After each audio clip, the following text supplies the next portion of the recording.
there is a lot of parity in this conference, and but Georgia and Alabama still seem to be the cream rising to the top, if you will. Yeah, I mean they and like it's just weird because it's not like either of these teams have really dominated in the SEC since. I mean, they both had a ton of close calls. You know, Georgia had theirs against Auburn. They had one against Florida. They had trouble with Tennessee. yeah, Tennessee, of course. Ole Miss obviously was a crazy shootout game, and then Alabama to me, I mean, has not really looked good at all since the Vanderbilt game.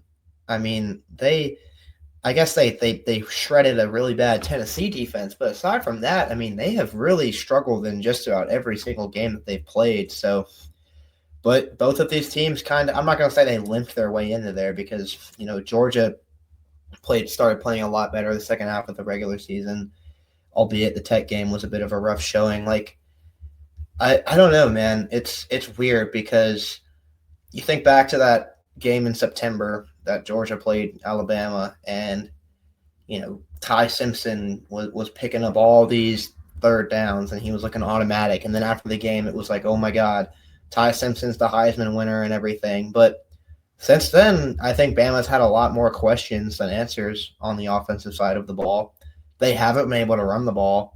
Jay Miller was running really well against Auburn. He got hurt. He left that game on crutches. He's probably not going to play. If he does play, then who knows what he'll come out there looking like.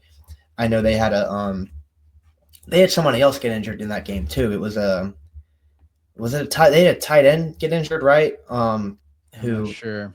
I think it was I don't know. Either way, like there's a lot of question marks for both of these teams, with Georgia having the Drew Bobo injury and having a really, really shoddy offensive performance and everything. So I don't know. I guess the best way to see how good these teams are is if they play a team like each other. Yeah, I think that's fair. And I think Tennessee's like their most impressive win, like the second half of the season. And even that one, like on that pick six, like at halftime, it still happened. So, you know, you can't play if that play hadn't happened, but I'm going to do it anyway. That's a 14-point swing in a game you beat Tennessee by 17, you know? So it's like, yeah, if Tennessee just scores a touchdown right before the half, instead it's a 99-yard pick six. It's like even that in terms of just the ebbs and flows of the game, like Tennessee outgained you, had over 400 yards of offense and things like that. It's not like they necessarily dominated Tennessee in that matchup, but obviously still won the game. But yeah, I mean, it's interesting when you look at this team because me and you were kind of both pushing back on the narratives of Alabama just being the boogeyman for Georgia. It's like, no, it's a Nick Saban thing. He was beating a lot of teams. Like, we've played them close. We just lost a lot of them. We've lost to some national championship winning teams. It's not that big of a deal. And then this year happened. It's like, okay, I kind of put my hands up. Like, I guess they are the boogeyman. Like, because I can't make sense of it now because Georgia, like I said, like you said, Georgia's had their close calls as well. But I think for the most part, they've been a more consistent team than Alabama. At least, like, you know what type of team you're getting on a week out basis. Like Alabama, you don't even know what type of team you're getting. Like Ty Simpson's numbers look good, 3 touchdowns and no picks against Auburn. But like Auburn was absolutely shutting them down, and they actually had a pulse on the run game. And Auburn, no one's been able to run on Auburn most of the season. Yeah. So it's like that was a weird game for the most part. Like, but then Oklahoma forces 3 turnovers. Like, and I mean, Simpson has been really bad the last like month of the year. I mean, I don't think there's any other way to put it. Like, he's inaccurate. He misses really easy throws. His timing is off. He's always late. He has weird feet in the pocket. You know, he moves too much. He throws off base when he shouldn't be. And like for a guy that was just anointed as the Heisman favorite, like right after that game, they beat Georgia in. I mean, he kind of has turned into a pumpkin lately, man. I know that he threw 3 touchdowns against Auburn, and he made some nice throws in that game. Like that throw to Horton for the touchdown was a really great throw, but I don't really think he looked that impressive in that game either overall. You know, he had a nice scramble or whatever, but dude, he averaged 3.5 yards per attempt.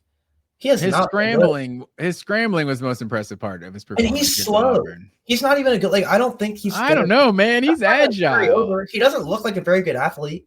He broke off one scramble, but like, dude, I just saw Jared Goff scramble for 24 yards on Thanksgiving against Green Bay Packers.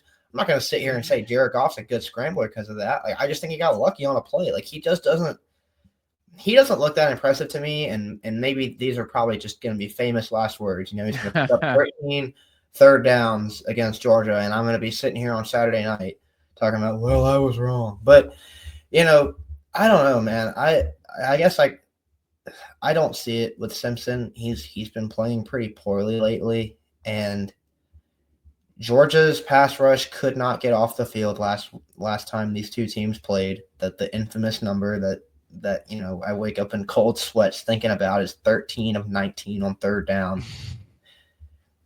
But like, you've got to think, here. Okay, I know I'm going on a tangent here, but I'm going to try to bring it all back home here. Okay.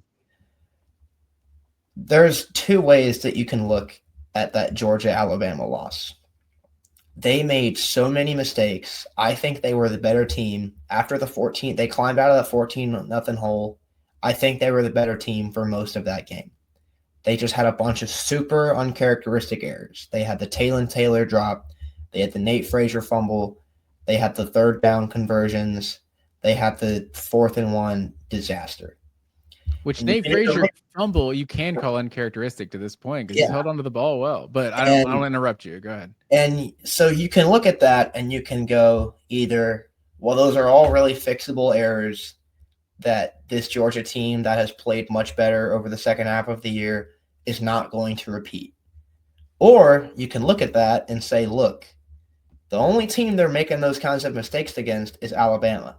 They've got an Alabama problem. Alabama lives in their heads rent-free, and they just – it's a different feeling when they line up against the Crimson Tide than when they do against anybody else. And I don't have the answer to that question personally over which one of those schools of thought is correct.